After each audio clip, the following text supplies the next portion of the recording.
All right, so now that we've got all of the software set up, we're going to go ahead and start the GUI for the first time and then start our first trial.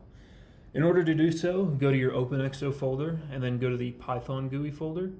Right-click on that, and in Mac it's New Terminal App Folder, but in Windows it's something like Open Folder in Terminal. It's roughly the same wording though. Go ahead and press that. And the first time that we start the GUI, we'll need to install some dependencies that the GUI needs in order to be able to run.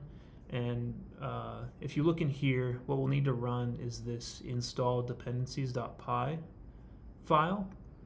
To do so, just type python 3 and then install underscore dependencies.py.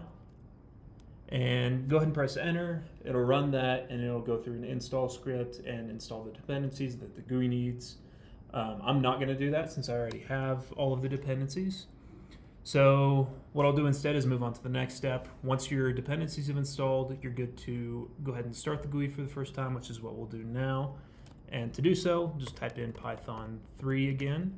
And then what we're running is this GUI.py file. So I'll type in GUI.py, press enter, and the GUI should start up. You can see the GUI's open now. And what we'll first do is turn the device on. So I turned mine on just now, and then not load save device.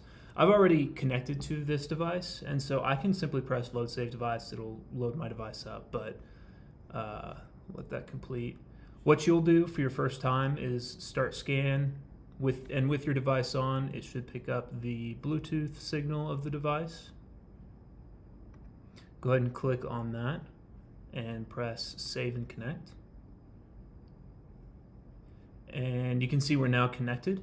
And so we're ready to start our first trial. And then the next time that you run the device, now that you've saved and connected, you can just press the load save device instead of scanning again.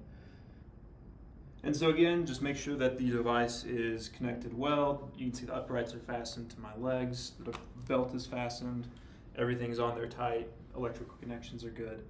Once you've verified all that, go ahead and press start trial, and you should get that step responsive torque. And you can see the device is moving a little bit on me because it's giving torque, and it should go 4 seconds on, that is what I just got, and then 4 seconds off, 4 seconds on again, and it should repeat this about 5 times.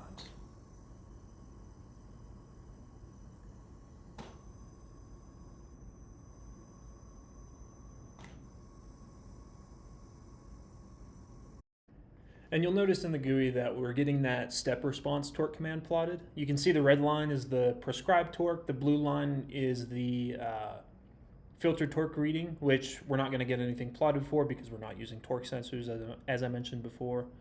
And then to end your trial, you can either just turn the device off or you can go up and press the end trial button in the top left there. For me, I just turned my device off. Either way, it'll save into a CSV. You shouldn't have any issues there. And then in order to access the data that you had gotten from that trial, you can go back to your OpenExo folder and then go into Python GUI. And in here, you'll see all of your previous trials, provided you haven't deleted any. They all automatically get saved here, regardless of whether or not you press end trial or turn the device off or simply just lose connection. It all gets saved here.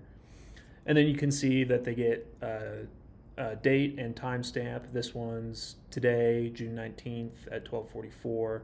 That's the trial I had just done. And so it's better to rename these if you're trying to organize them, but the timestamps will help you keep track of what trial was when.